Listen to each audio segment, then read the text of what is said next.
Well, the One Planet City Challenge is basically a challenge to see cities move beyond what they're already doing to address climate change and to go even further.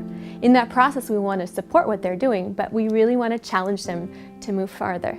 It's also a challenge among cities to really incentivize a friendly competition for cities to outgreen each other, to really show what they're doing.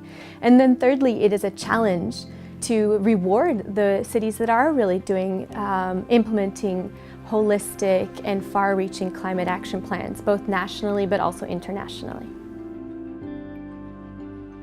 The urgency of tackling climate change is such that any possible way of learning and sharing information and benefiting from the experiences of others become important. Cities are encouraged to join to transparently report their emissions within this carbon climate registry.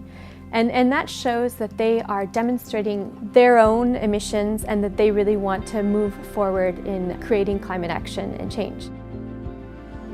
The chemistry, if you like, of a winning profile would be one that stands out in terms of precisely that mixture between ambition to make a real difference over a time frame that is realistic, and it's backed up and supported by an evidence base. You can't do this unilaterally governing from the City Hall. It has to be undertaken through partnerships with different stakeholders. The 2017-2018 One Planet City Challenge will have a unique focus on mobility. And mobility is, for me, a very exciting thing because it influences the scale of a city, the livability of a city. Every time I hop on my bicycle, I'm interacting with my city. And if I'm going to be biking from point A to point B in a city, then that city has to be planned at the human scale. The benefits to cities of participation are, on the one hand, getting publicity for the work that they do, both domestically and internationally, and on the other hand, getting validation of some of the innovative and ambitious progress that they wish to make and can provide evidence of beginning to make.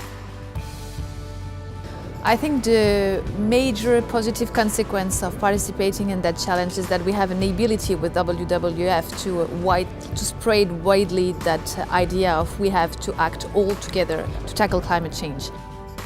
We try to steal good ideas as much as we can, of course.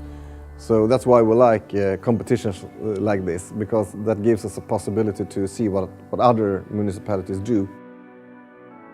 We know really good examples are out there, and we are keen to see those cities share what they're doing, and we want to help get their messages across to a wider audience.